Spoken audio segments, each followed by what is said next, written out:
Hai Sobat Timnas Indonesia dimanapun kalian berada, apa kabar? Richard Sports TV berharap kalian dalam keadaan sehat semua. Amin. Kali ini Richard Sports TV akan membahas proses naturalisasi oleh Romaini yang terganjal lalu dilanjutkan media Vietnam selalu menyudutkan timnas seakan bermain kasar seolah Vietnam bersih padahal sampah, tidak berkaca di masa lalu.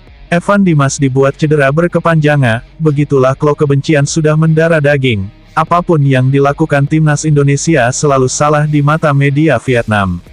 Baiklah sebelum kita mulai, bagi kalian yang baru menemukan channel Richard Sports TV, ada baiknya kalian bantu dengan cara, tekan tombol like, komen dan subscribe serta nyalakan loncengnya, agar kalian akan mendapatkan notifikasi video terbaru dari Richard Sports TV. Oke tanpa berlama-lama ayo kita mulai.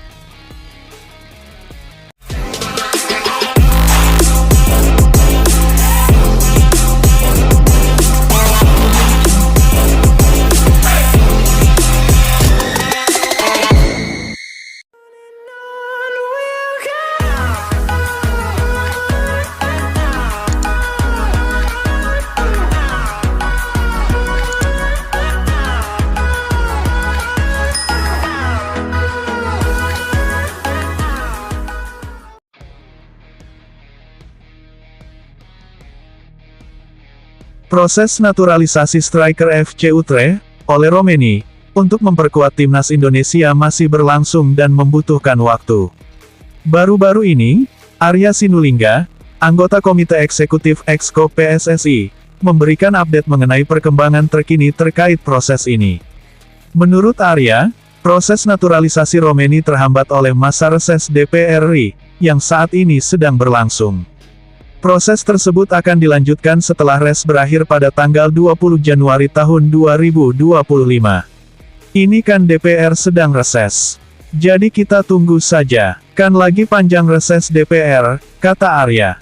Ia meminta semua pihak untuk bersabar, mengingat DPR masih dalam masa resolusi yang panjang. Hal ini menunjukkan bahwa meskipun ada harapan agar Romaini dapat memperkuat timnas Indonesia pada Maret tahun 2025 di ajang kualifikasi Piala Dunia 2026, segala prosedur terkait naturalisasi ini masih belum selesai. Sebelumnya, Menteri Pemuda dan Olahraga, Menpora RI, Dito Aryo Tejo, juga mengungkapkan bahwa pihaknya belum menerima pengajuan resmi dari PSSI terkait naturalisasi Romaini. Namun, Arya menjelaskan, ada yang perlu kami siapkan, menanggapi kondisi tersebut. Meski demikian, ia juga merahasiakan lebih lanjut dengan mengatakan, saat ditanya apakah berkas untuk menaturalisasi oleh Romaini sudah lengkap. Oleh Romaini sendiri telah tiba di Indonesia pada November tahun 2024 untuk memulai proses penyebaran kewarganegaraannya dari Belanda menjadi warga negara Indonesia WNI.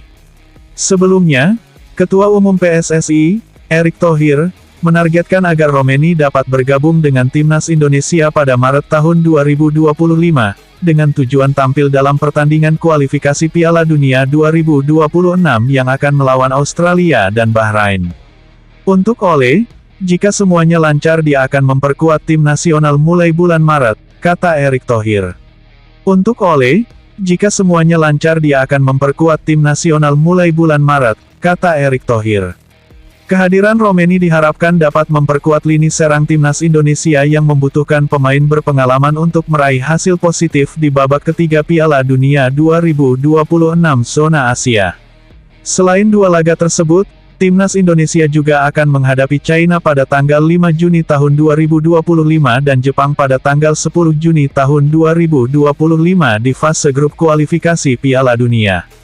Dengan pengalaman bermain di Liga Eropa, Romaini diharapkan dapat meningkatkan daya saing timnas Indonesia di level Asia.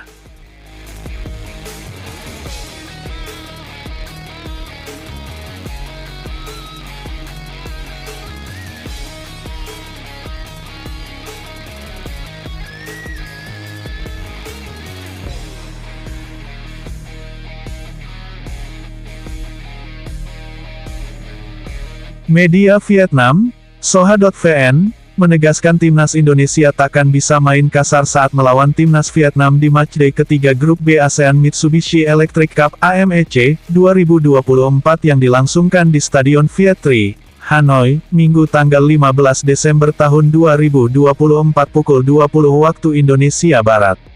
Asumsi itu muncul karena laga nanti akan diawasi video asisten referee, VAR, plus dipimpin wasit yang doyan mengeluarkan kartu.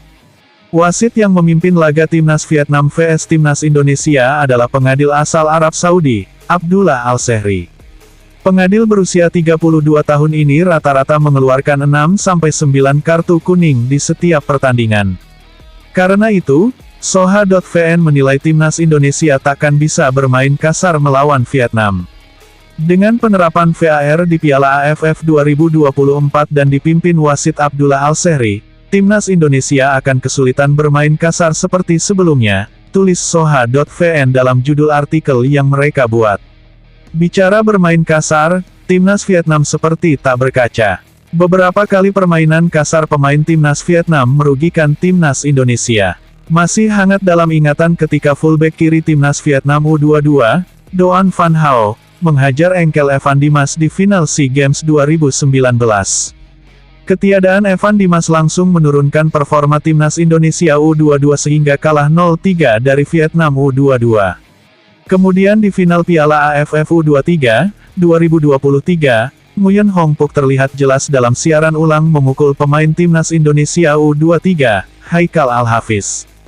Uniknya, wasit asal Jepang yang saat itu memimpin pertandingan sama sekali tidak memberikan hukuman kartu kepada Nguyen Hong Phuc. Berisikan pemain muda, pantang bagi pemain Timnas Indonesia terpancing dengan provokasi pemain lawan. Terlebih, laga melawan Vietnam akan dilangsungkan di kandang lawan. Namun, sebelum menatap melawan Vietnam, ada baiknya Timnas Indonesia fokus pada laga besok. Sesuai jadwal, Timnas Indonesia akan menjamu Laos di matchday kedua grup B AMEC 2024 yang dilangsungkan di Stadion Manahan Solo, Kamis tanggal 12 Desember tahun 2024 pukul 20 waktu Indonesia Barat. Kemenangan wajib diraih demi memperbesar kans Timnas Indonesia lolos ke semifinal AMEC 2024. Sebab, di dua laga terakhir fase grup, Timnas Indonesia masih harus menantang Vietnam dan menjamu Filipina, tanggal 21 Desember tahun 2024.